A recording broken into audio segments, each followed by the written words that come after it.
Modern parenting does not just exhaust you, it trains your body to expect interruption. That is why nothing is wrong, yet everything in you feels braced. You answer a simple question like it arrived with flashing lights and smoke. Then you feel guilty because the moment looked small but landed hard. Most parents blame patience, personality, or hormones before noticing the deeper pattern. Your nervous system has learned that ordinary family life rarely stays ordinary. So it starts preparing early, even before the next demand fully appears. A school email opens, and your shoulders tighten before you finish reading. A work notification pings during bedtime, and your chest quietly hardens instantly. Your child asks for water, and somehow it feels like one request too many. Not because the child is difficult, but because your system never finished recovering. That difference matters because it turns shame into information you can actually use. The problem is not that you care too little, it is that you absorb too much. And modern parenting keeps rewarding that absorption until your body forgets how to unclench. You are not only raising children, you are managing alarms that never ring out loud. The alarms live in calendars, unread messages, screen battles, lunchboxes, moods, and money. They live in wondering whether your teenager is quiet, hiding, hurting, or simply tired. They live in trying to stay calm while monitoring what childhood now includes online. That constant monitoring changes the body before it ever changes the mood. You may still sound gentle while your pulse is already halfway into defense. You may still smile while your jaw stays tight through dinner cleanup. You may still function while your system quietly treats normal life like incoming weather. That is why many parents look fine and feel permanently one sound away. One more sibling argument can feel louder than the argument actually deserves. One more snack request can feel strangely insulting when you already gave everything. One more forgotten permission slip can feel like proof you are failing. But the real issue is rarely that single moment sitting in front of you. It is the pile-up underneath, still humming after too many unfinished stress cycles. Parents often imagine stress as something dramatic, visible, and impossible to misunderstand. But nervous system strain usually looks ordinary enough to call responsible adulthood. It looks like multitasking through breakfast with 3 worries already open in your head. It looks like checking a school portal while stirring pasta and ignoring fatigue. It looks like hearing your child talk, but only catching half their meaning. Not because you do not care, but because your system is triaging. And triage changes everything about how family life feels from the inside. It makes small needs feel urgent, and urgent things feel endlessly multiplying. It narrows patience, flattens joy, shortens attention, and sharpens every sudden noise. It also steals recovery, which matters more than most parents realize deeply. Years ago, stress sometimes arrived in bursts and left enough room to settle. Modern parenting stacks stress without asking whether your body processed the last layer. The group chat pings, the grocery bill rises, the homework portal updates again. Your child is moody, your teenager disappears into a screen, your meeting runs late. Then evening arrives expecting warmth from a body that spent all day buffering impact. That is one of modern parenting's strangest cruelties. The loving parts come last.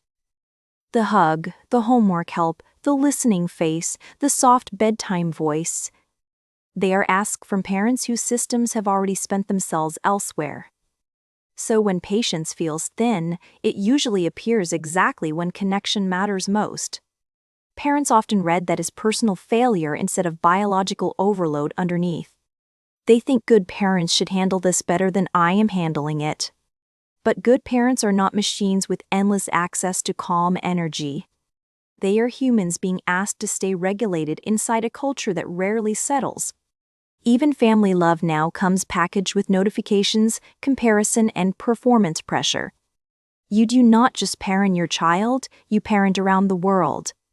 Around social media, school systems, group expectations, news cycles, and relentless accessibility. Around fears you never had to name this often when growing up. Around the possibility that one ordinary phone can transport anxiety straight into childhood. That changes your nervous system because vigilance becomes part of what love now requires. And vigilance is exhausting even when it looks responsible from the outside. Some parents feel this as irritability, like their skin grew too close. Some feel it as numbness, which can be even more confusing sometimes.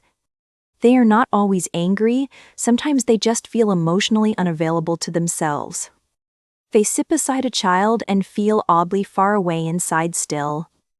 They listen to a teen speak and realize their mind cannot land. They crave quiet so much that normal family noise starts sounding hostile. None of that means they love less, it means they are overloaded. And overload is harder to recognize because it often stays socially acceptable. You can be overloaded and still answer emails, pack lunches, and show up. You can be overloaded and still remember birthdays, appointments, and the library book.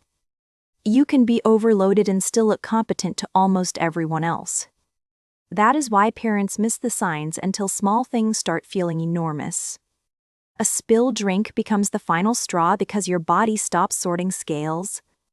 A child's whining feels physically louder because your stress system is already amplified. A teenager's silence stings more when your mind is already scanning for danger. This is why screen conflict is rarely just about the screen itself. Sometimes it is about helplessness, because the phone feels stronger than your influence. Sometimes it is about fear, because online life reaches your child without knocking.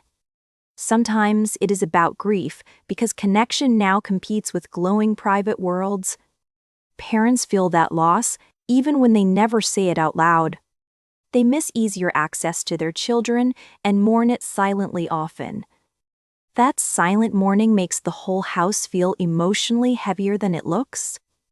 Especially when everyone is home, but nobody feels fully reachable anymore inside. Then parents blame themselves for being tense inside moments that should feel normal.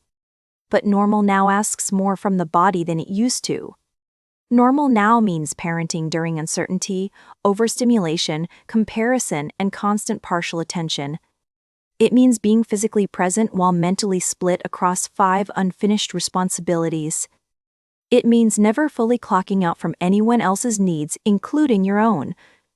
That endless partial attention teaches the nervous system a brutal lesson daily. It learns that rest is temporary, interruption is coming, and vigilance is safer. So even on calmer days, your body may not fully believe calm. You finish dinner, but your shoulders still act like another emergency is loading. The house gets quiet, but your mind starts drafting tomorrow before tonight ends. That is not personal weakness, that is a body adapting to chronic unpredictability. Helpful adaptation at first can become exhausting when it never powers down. This is where many parents start feeling unlike themselves without knowing why. They become shorter, flatter, more forgetful, less playful, and quicker to assume trouble. They lose access to warmth exactly when they most want to offer it. And because love is still there, the disconnect feels deeply confusing sometimes. Parents think, why am I numb during the very life I wanted? The answer is often less frightening and more tender than expected underneath. Your system is not rejecting your family, it is rationing scarce energy. That does not make the distance harmless, but it does make it understandable. And understood things can be responded to sooner than shamed things usually. So what actually helps when modern parenting keeps your body on alert? Not perfection, and not another impossible standard disguised as self-care advice either. What helps first is naming the state before naming the problem itself. Saying I am overloaded changes more than saying everyone is too much. One blames the people around you, the other describes your actual capacity. Capacity can be protected, while blame usually only deepens the noise further. Sometimes protecting capacity means pausing before answering instead of forcing instant patience. Sometimes it means lowering the evening standard before the evening lowers you. Frozen dinner can be wiser than cooking resentfully through another overloaded night. A short, honest apology can repair more than an hour of fake calm. A 10-minute reset in the bathroom can prevent a household chain reaction. Small adjustments matter because the nervous system responds to conditions, not intentions. And parents are often rich in intention while running dangerously low on conditions. Good intentions cannot outrun sleep debt, financial tension, digital overload, and constant vigilance. Which is why gentle parenting becomes hardest precisely when parents need gentleness too. Nobody can keep offering regulation from an empty and overstimulated internal room. That is not an excuse to give up, it is permission to get honest. Honest about how loud life feels, even when nobody else hears it. Honest about how much screen time conflict drains more than the argument itself. Honest about how often guilt arrives before you even finish making dinner. Honest about how resentment sometimes appears right beside devotion in exhausted parents.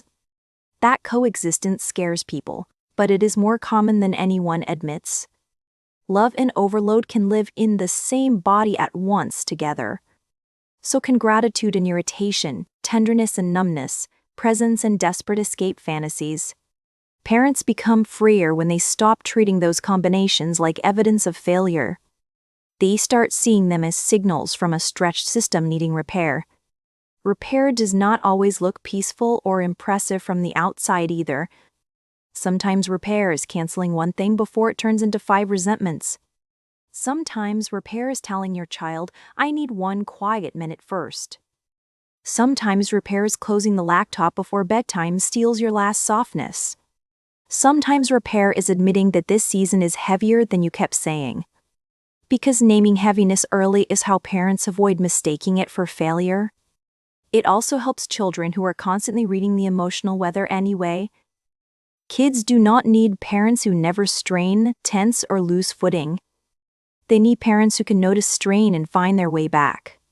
That teaches something powerful. Hard feelings can be named without becoming the whole house.